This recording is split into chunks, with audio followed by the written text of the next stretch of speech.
And the first thing I want to share is actually just some inspiration for tonight's topic. So this month has been balance has been the theme for this month in our guided intuitive art journaling. And as those of you who've been here before know, I try to continue that, whatever that topic is, in the watercolor as well. So tonight I'm going to do a fun yin yang symbol. And if I'm probably not pronouncing that properly, although I've heard it pronounced different ways. But it's a symbol that, is about balance. And these were some images that were inspiring to me, whether you want to add some, a quote to your piece, or if you just want to be inspired by it. But the idea that, in life, we have these opposing forces, the light and the dark, the feminine, the masculine, internal, external, yielding, dominating. So throughout life, there's these themes, and having one actually helps accent and highlight the other, right? If you don't have darkness, then it's hard to really understand light, and vice versa. So it is important that we have both. And while this particular quote talks about, or not quote, but this one talks about the bad and the good, I'm going to say that in quotes because we assign value to things as humans. And sometimes we think something's bad, but it turns out to just be the way it's supposed to be. And it turns out that it works out in a positive way in the end.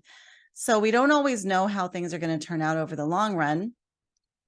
But the way this symbol is laid out, it's the black is kind of the bad or the dark, and then the white is the good. And then it has the dot of black. Even the white side has, oh wait, are you guys seeing the share screen? I don't see the green. Okay, hold on a second. It does say screen. Okay, I think I'm seeing it. Okay, good. Because normally there's a green line around it and I didn't see that. So I thought, oh gosh, I don't even know if you're seeing what I'm talking about. So thanks for showing that. So the black is the bad. So whatever it is, dark, bad, masculine, feminine, internal energy. I don't know. They have feminine on the bad side and masculine on the white side, on the good side. So that's interesting. But anyway, the point is that whatever it is, within that, it has a portion of where the white is that has a dot of black. So the bad is in the good. And then the black has a white dot. The good is in the bad. And then life is just in all of it, right? There's a balance of that. I liked these two quotes. In the black, there is some white. In the white, there is some black. In the wrong, there is some right. In the dark, there is some light. And then the other one I really liked was, and there's Judy. Hi, Judy. Welcome. The bad news is that nothing lasts forever. And the good news is that nothing lasts forever. So whether you're having a bad day or a good day, just remember nothing lasts forever. So there'll be transition and there'll be transition again. So it's all transient, which was the message I used for last week's balance. So hopefully if you're interested in a screenshot of this, you can take it now. But this is part of my inspiration, and I might add like one of these quotes to my piece in the end. I don't know yet, but anyway, I just wanted to share those. So I'm basically going to do this symbol, and I'm going to show you how I would go about kind of drawing it out, and then we're going to do a watercolor on it. So without further ado, let's get started. Let me stop sharing that screen and share my other screen.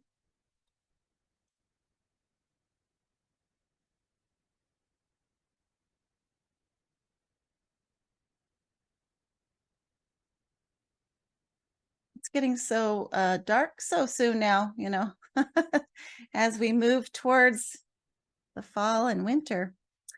So lighting is different. Okay, so you should be seeing my shared screen, my display screen. And I'm basically using the M. Graham honey-based paints is the majority of my paints, not all of them, but this is my palette. I try to use kind of a minimal color palette. And And so I have these are the paints. I've already spritzed them with some water.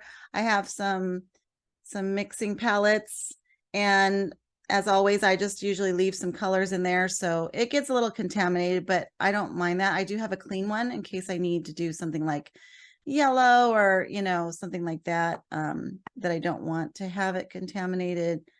And then I have a watercolor pencil that I'll use for some of my drawing. I don't think I'm going to use the regular pencil. That way when I do add the water, it'll just kind of dissolve into the mix of it. You can use a regular pencil, just make sure you use it very lightly, but then you guys can't see if I do it too lightly. And then I also had really liked how these sign pens worked that I used the other day, how they made, let me show you for those of you who weren't here. So this is a little mixed media, I guess, because I'm not just using the watercolors, but I'm mostly using watercolors, but I'm just using these to get my drawing elements. But this was what I used. I used these pens, and they just bleed out really nice, kind of like watercolor.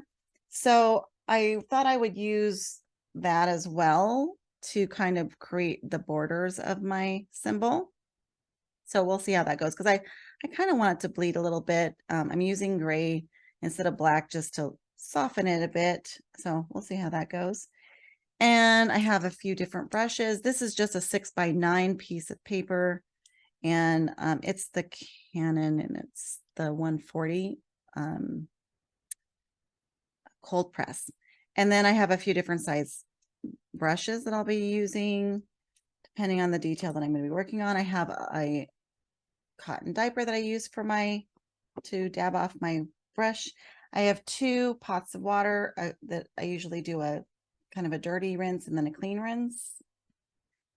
And I have some other brushes that are just handy in case I need different sizes. But so those are basically what I'm going to work with. So the first thing I want to do, I guess I didn't explain this. This is a circle maker. If you don't have a circle maker or a compass or something like that to make circles, you can use even just a taped thing to draw circles, or a jar or something like that.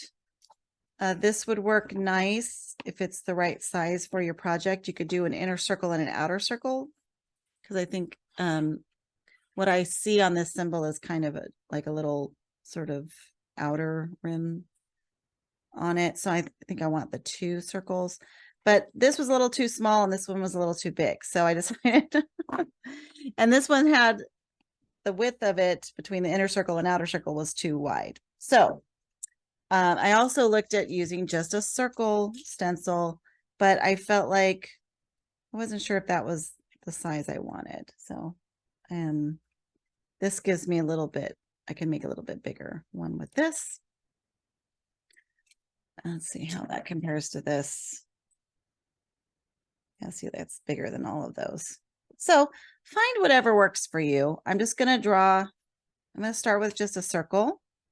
And I think I want it kind of in the middle, because I think if I do write something, I might want to write like the bad news and the good news. So what I'm thinking is I'm going to do cool and warm colors. So that's my opposing forces. You could do light and dark, black and white, whatever is meaningful to you.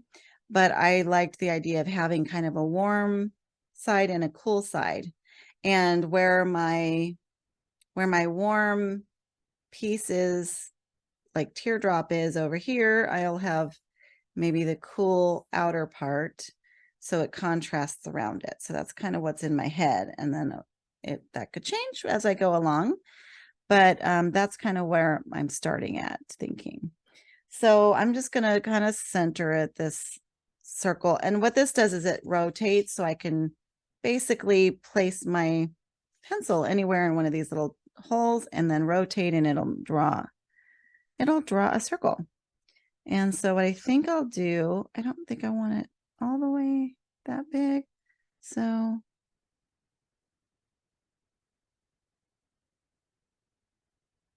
let's see, how big is this? Yeah, I want it bigger than that. Okay. So I think if I just do right here,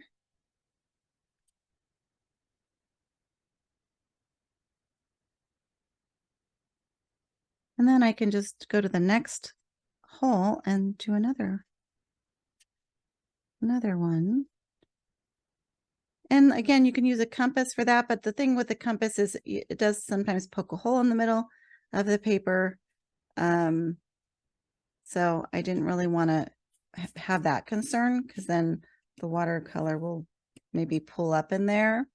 So I thought this was the easiest tool for that. But again, you know, if this is the right size, if you have one of these, you could just do the inner circle and the outer circle. Okay, so I think that's a good size. Gives me some room around it. And if you want to make one the sun or one the moon, or, you know, just really just let your inspiration, or let your intuition, I should say, guide you. Now I want to make 2 circles. Basically, I want to cut this in half with, let's see what size it is. That might help. So I'm just basically going to do 2 circles, kind of like an 8.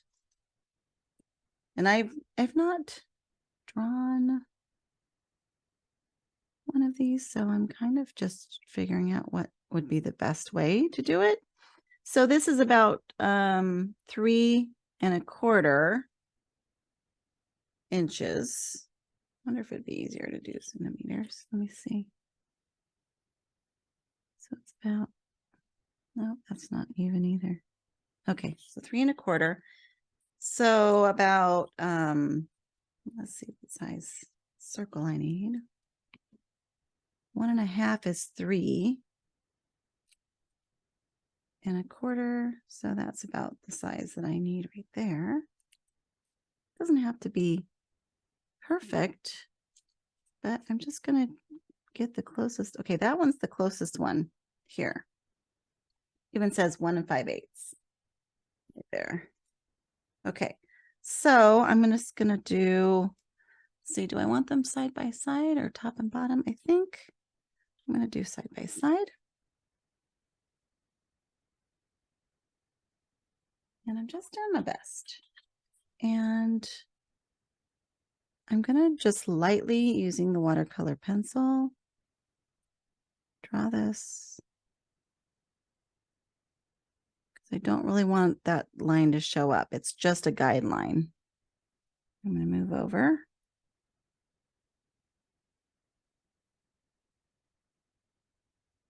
Side.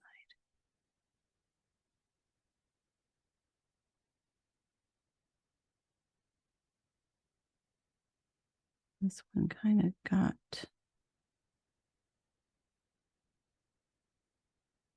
moved over a little bit. Okay. So I've got my 2 circles, and essentially I'm just going to open up the circle, and one's going to go this way and one's going to go this way. And I do believe that I can erase the lines of the watercolor pencil. So I'm going to try that.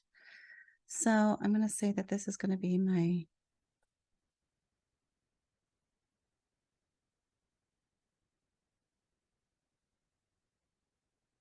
And I just want to be real gentle because I don't want to tear up the paper.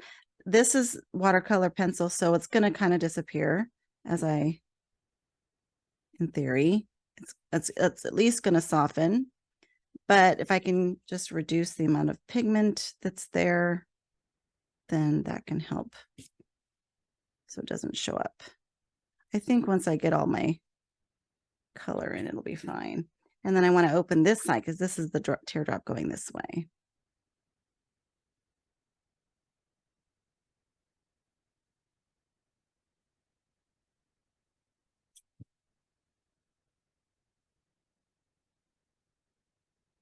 And I could have just not drawn it in, but I kind of needed to figure out, you know, I'm kind of doing stepwise. So I had to sort of think about how my drop was going to be. So basically, this one is going to go this way.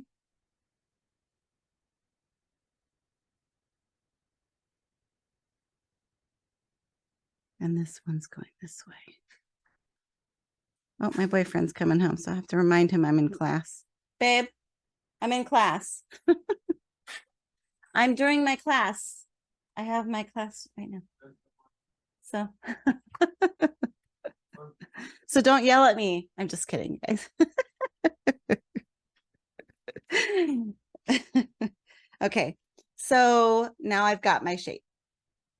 And I'm going to say that this side will be maybe this will be my cool side and this will be my warm side. All right, and then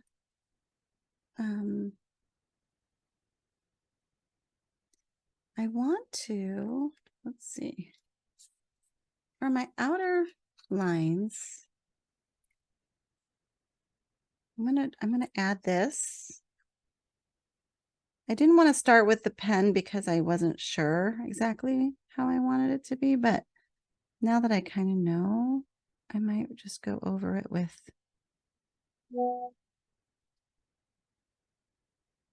the pen, the marker. I just want to make sure I've got it lined up properly.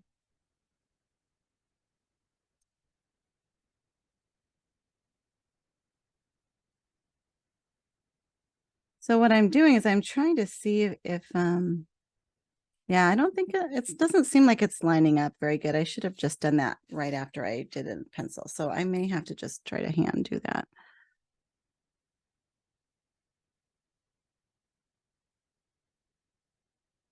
Shauna, this is Mary. So you're just trying to make a yin yang symbol, right? Yeah. Okay. Okay. Yeah, if you've got a better way to do it, and if you could do it freehand and don't need all this extra support, you do you. You do you, boo. I haven't really made one, so I'm just figuring out a way to do it so I can have it symmetrical. But if you want to have a loose, kind of a loose version, you can do that.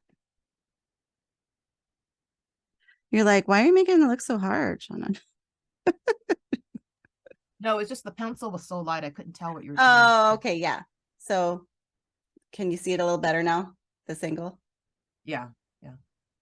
So I just used the two circles to kind of create that guide.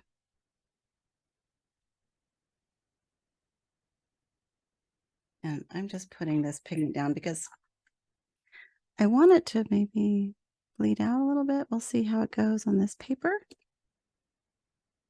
I think when I add water, it'll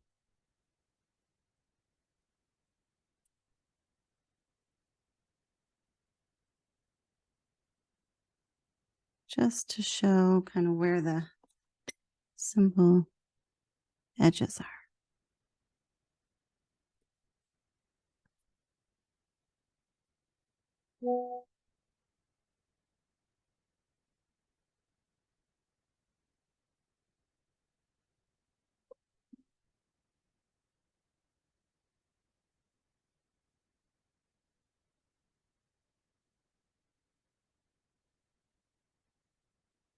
And someone like Jen and Judy, who are Zentangle masters, probably could freehand that and make it look a lot better than me, but that is not my skill set. So, and I don't know, maybe I'm just gonna go ahead and maybe incorporate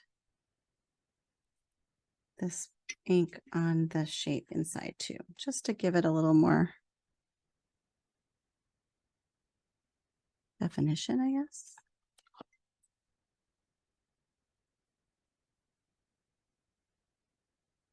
And you'll notice I'm rotating my page because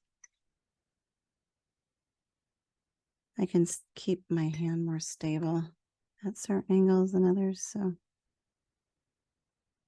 but if you can do it without doing that, then by all means. Okay, so now you can kind of see it a little bit better. And then right in the middle of that circle, I also want to put the one I was using. So I gotta put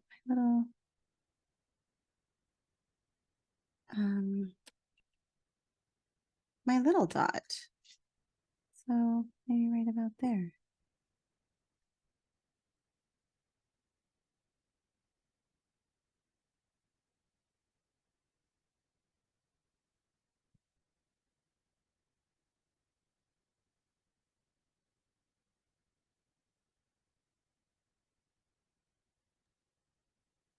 Donna, I missed it. Is it a waterproof pen that you're using? No, this is not actually. So I'm intentionally using, I'll show you. This is a Bic. It's actually a kind of like a brush tip for doing calligraphy, but it does really good at bleeding. So this is using these markers. So it's really water loose. At least some colors are more than others. So we'll see how the gray is, but I just wanted something that would kind of bleed a little bit. So we'll see how it works, but no, I intentionally chose not to have waterproof, and you can, if you prefer to have those lines hard, you can use a waterproof marker, like a micron or something like that. Okay, so now I'm going to do my warm, let's see. So I'm going to say that, let's see, I think I want this to be warm. So this will be my cool teardrop. I don't know. There might be a word for that if anybody knows it. So I'm going to make this cool and this half warm, and then this warm and this half cool. That makes sense. And just try to have it be real loose and bleeding kind of into the different colors. So now we can get to the watercolor. So I think I want to start with just working within this symbol. And of course, this is going to be opposite too. So if this is light, this is warm, then this is the middle is going to be warm. But I'm just going to work on this part here. So what I'm going to do is I'm going to go ahead and wet the shape where I want my paint to go. I'm not going to wet inside this circle. And I'm going to try to stay within this little teardrop shape. I'm just wetting the water. I mean, wetting the water. I'm wetting the water. I am wetting the paper. Being careful not to go, beyond. I'm not ready to bleed that out too much right now. I can touch it a little bit, but I just want to be careful not to go out beyond it.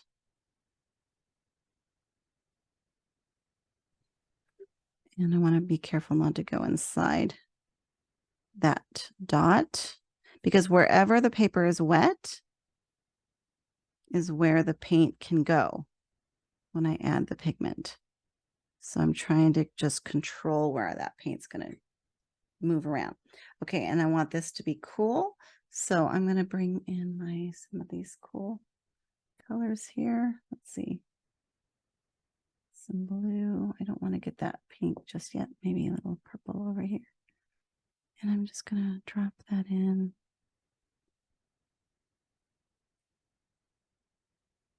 Ultramarine.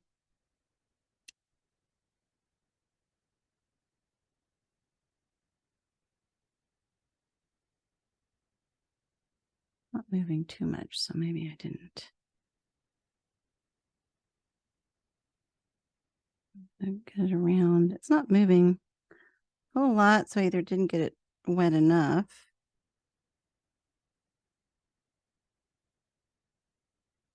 You can tilt your paper and see when it's wet, but I don't want it. I don't want to paint it like fill in the colors. I want it to move around on its own, but it's not doing too much. So I'm just going to help it. Hopefully I'll get some bleeding. It's more ultramarine. There.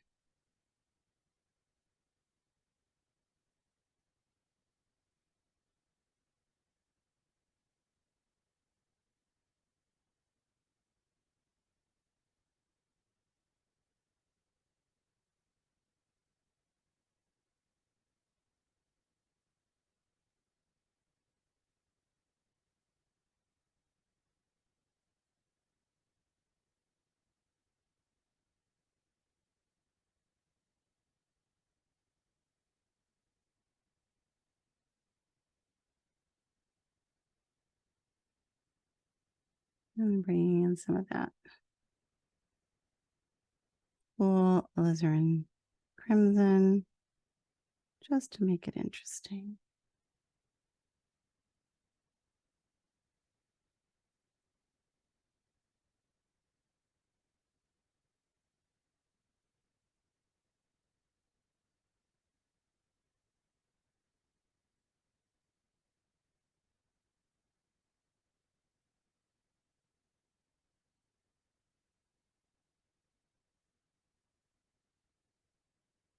And then I think I don't really want to get too close to that with my now warm colors yet. I'm going to be using my warm colors on this side, but I can start to put in some of the warm colors on this over here because there's a little bit of a barrier between that and that while that dries.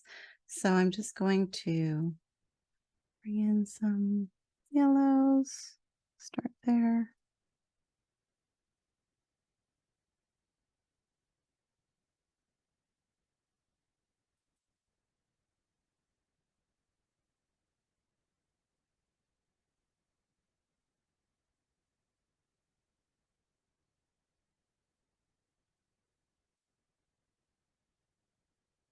And some notes.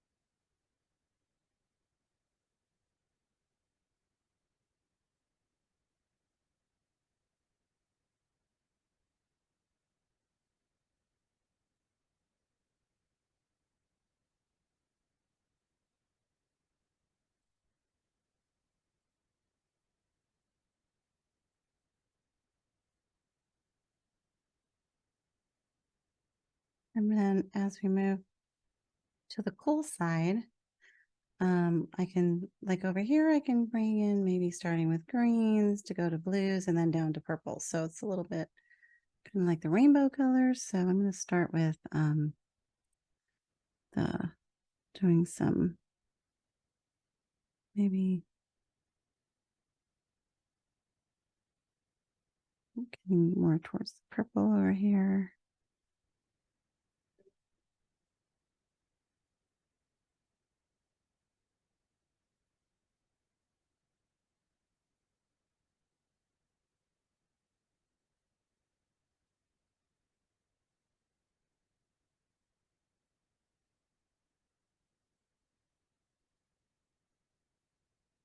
And you'll notice that some colors do more bleeding than others.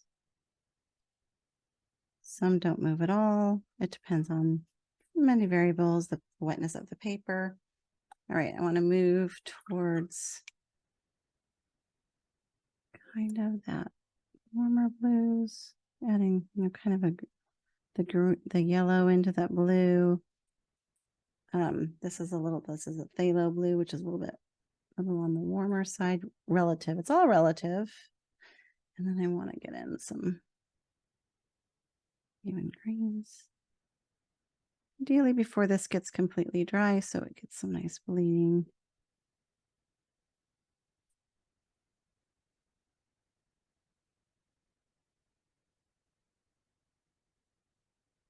Oh, I don't want my green in the red there.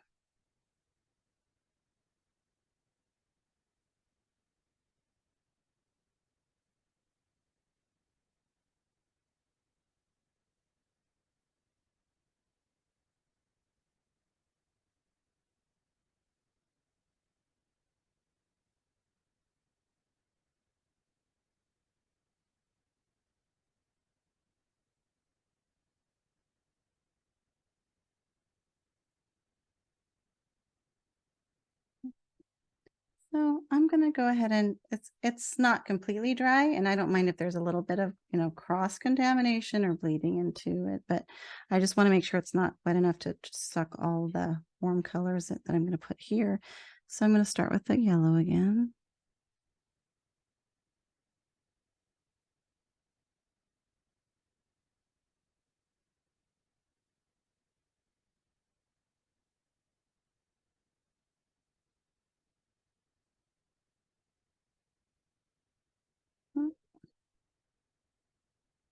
That kind of a green hue to it.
All right, pink. And I'm gonna put in some warm in that circle.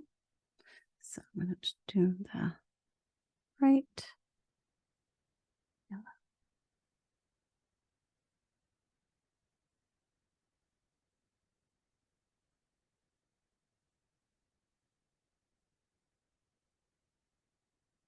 And then the purple in this side.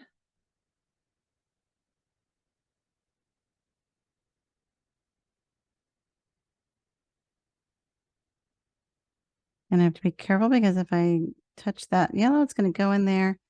And because it's kind of an opposite color, it's going to make it kind of brownish or gray. So I'm going a little careful there.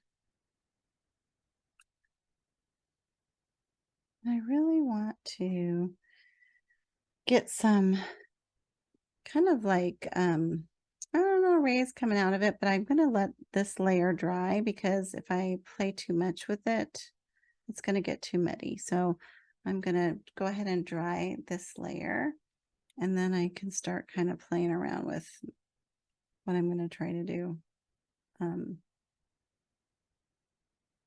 Create some movement from the core going out. I don't know how that's going to turn out, but we'll find out together. So let me just try this.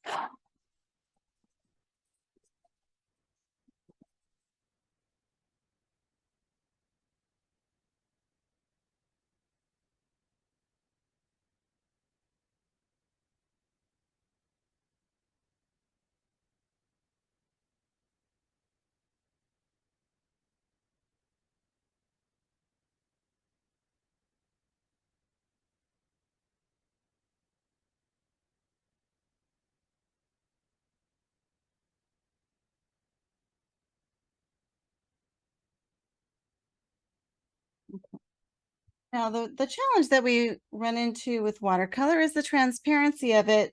Sometimes when you add that next layer, there's a risk involved. But that's what is fun about playing with it and seeing what happens when you do certain things. So what I want to do is kind of have the cool color sort of blasting out this side. Maybe into there, or maybe I want to keep it. Maybe I should keep it red because I feel like if I start trying to do that, it's going to get a little muddy. So maybe I'll just maybe do reds on this side and more like the purple on this side. So let's just play around with it and see what happens. Or maybe a mix of both of them all the way around. I don't know. But what I'm going to do is I want them to kind of drip down. So you can use the paper, and you can also even blow using a straw sometimes. So I'm going to get a straw and have that handy just to get movement of the pigment. I want it to be kind of like drips coming out. So, or rays or whatever you want to call them, but I want them to radiate out from the center.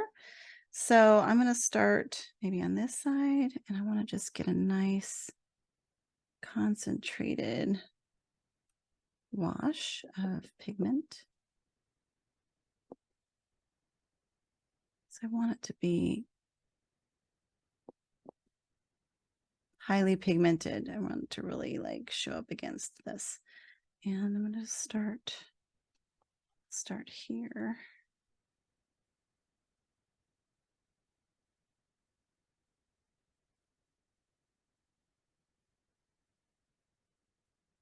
And then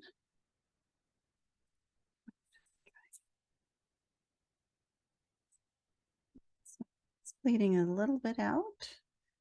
I want it to be a little more significant.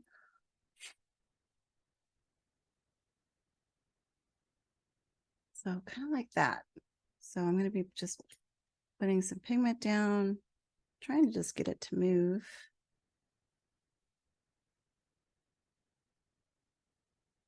Different ways.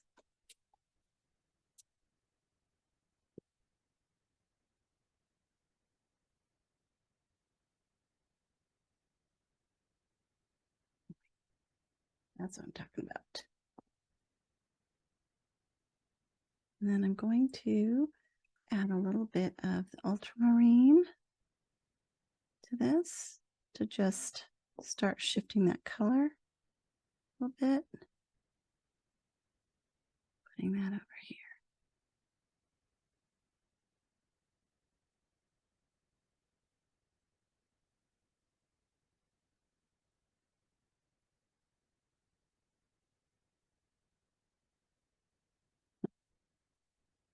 It's hard to get it to move. It's dry. You have to sort of help it. You might have to put some little feeders out.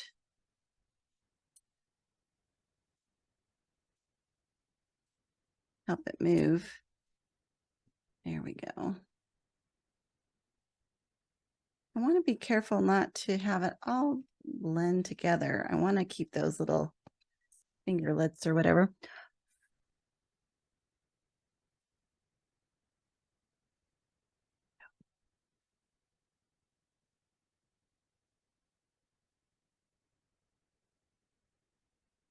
And as we get over here, I'll do more of the blue. Do some cobalt.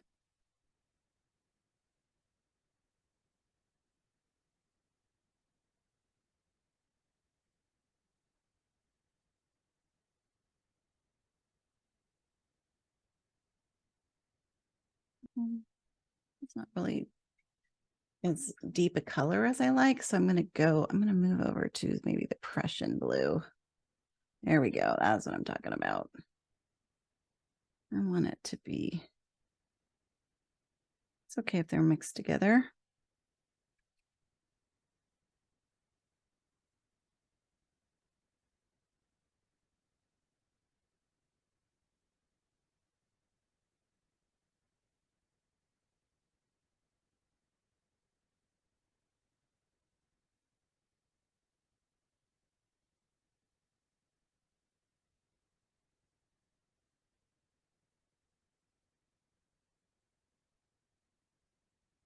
Oh, it's being stubborn. So if I want a little tendril there, I might have to just help them along. Just add a little.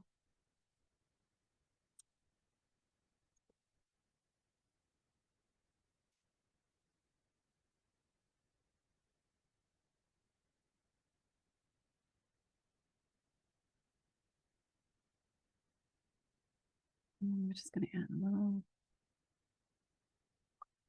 green to that blue. Move along the color wheel. Nice. That's a pretty color.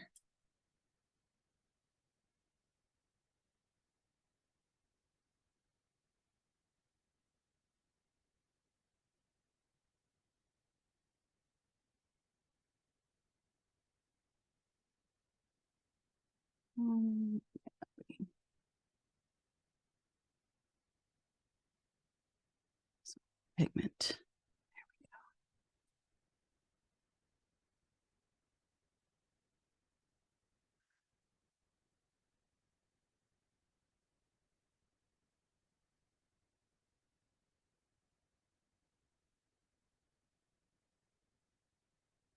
Spritz in the paper to get to like help it move a little bit and bleed out even from those little tendrils. I like that.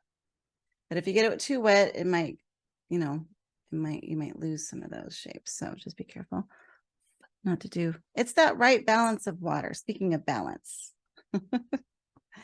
finding that right balance of water can be challenging sometimes. All right.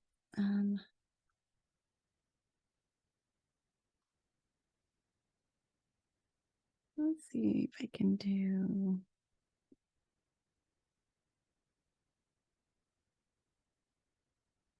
Now, if I mix this kind of oranginess with the green, that can get brown.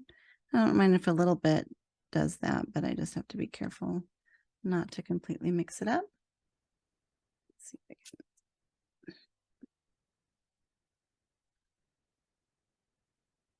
can. Oh.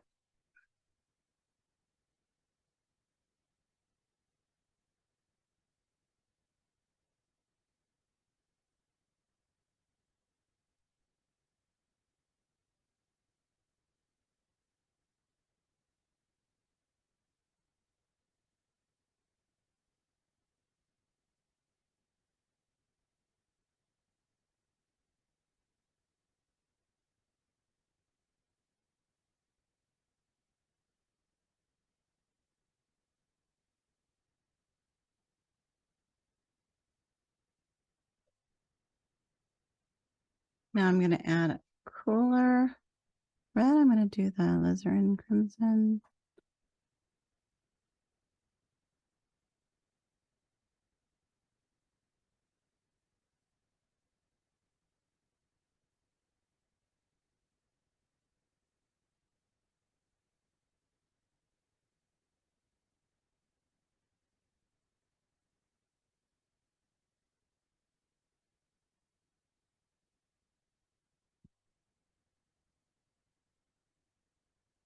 And then back to a mix of that. Alizarin crimson with purple.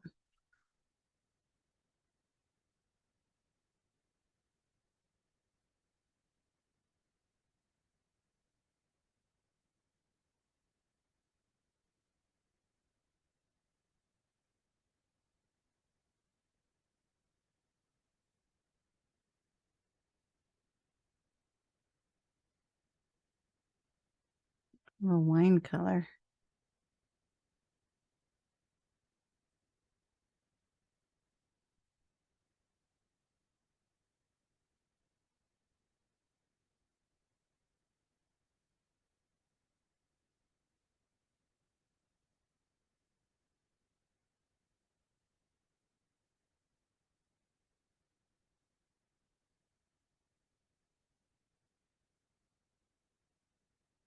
Now I lost some of my tendrils over here, so I might just go ahead and try to add some of those back. I maybe got it too wet.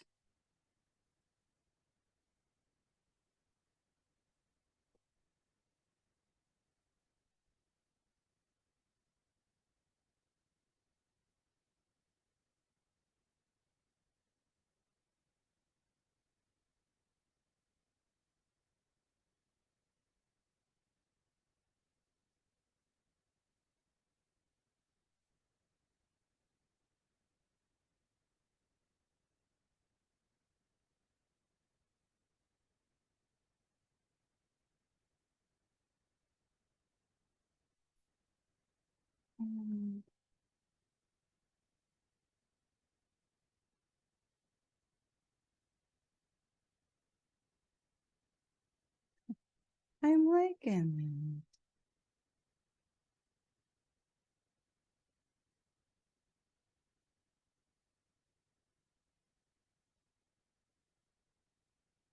All right. Let's see. feel like I don't have too many distinct shapes over here. So, like there's a big area there. So maybe I'll just try to see if I can get something. We'll concentrate in that section.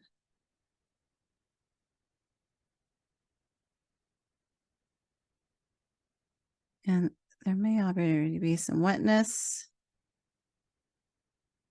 Still, it looks like.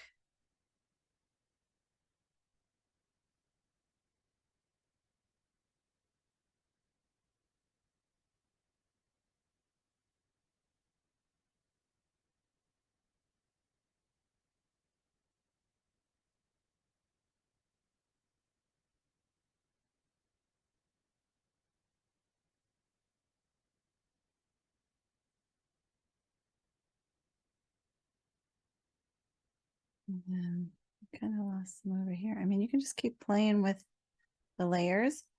I might just go ahead and dry this and then fill in a few more if I want more. I don't want it to be too uniform where there's like tendrils everywhere necessarily, but let me go ahead and just dry this and see how I like that. And then I might add some more if I want. If I keep adding while it's too wet, it's just going to keep bleeding out and not give me those distinct lines. So if I let it dry first, then I have a little more control of it.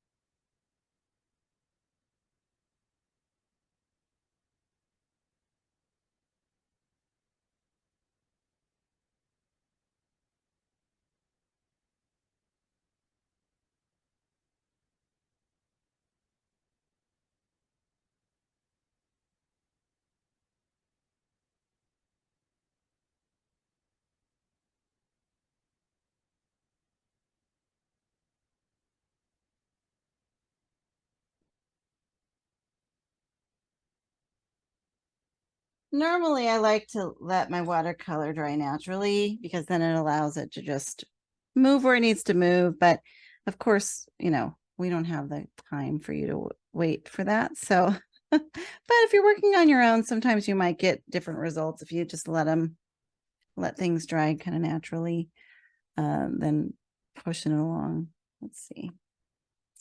Just gonna see if there's anything else I want to add. I think I will do some writing. And I could use those sign pens. Maybe I could write.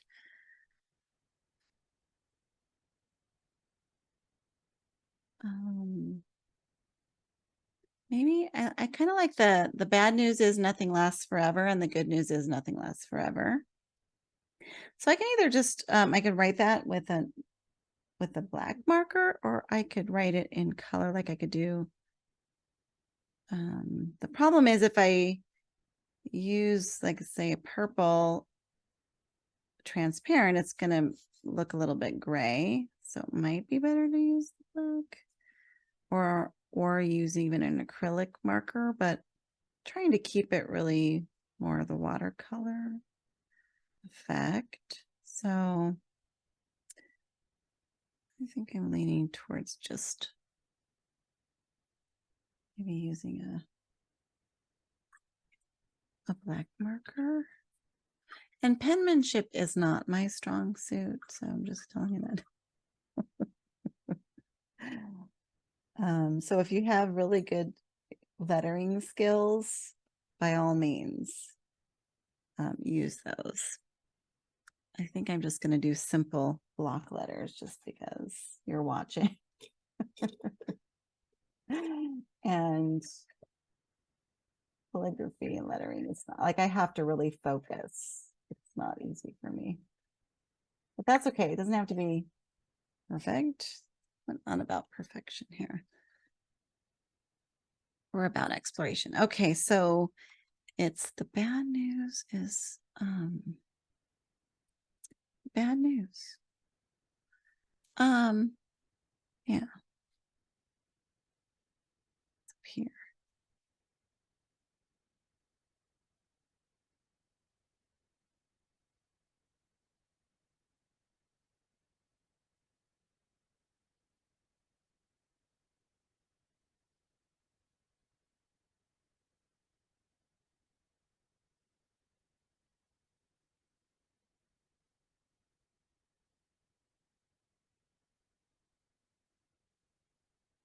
Doesn't help that I have to look at this at an angle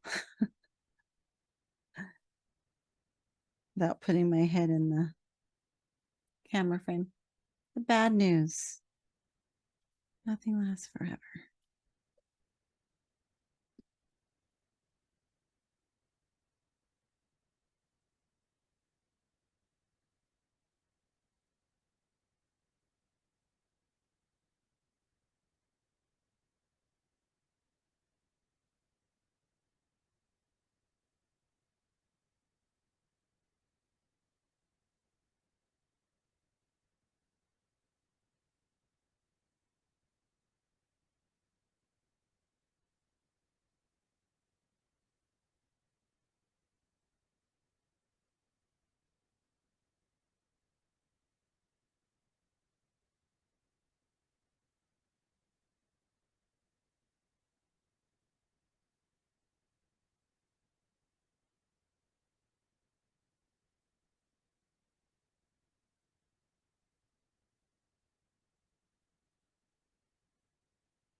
Okay. That's 8 o'clock. So that went pretty quick. I don't know that there's anything else I want to do. I mean, I could kind of clean up those lines if I wanted, but I kind of like them a little rugged. I don't really feel like there's anything else I need to do. So except for remove the tapes. That's always the peel and reveal.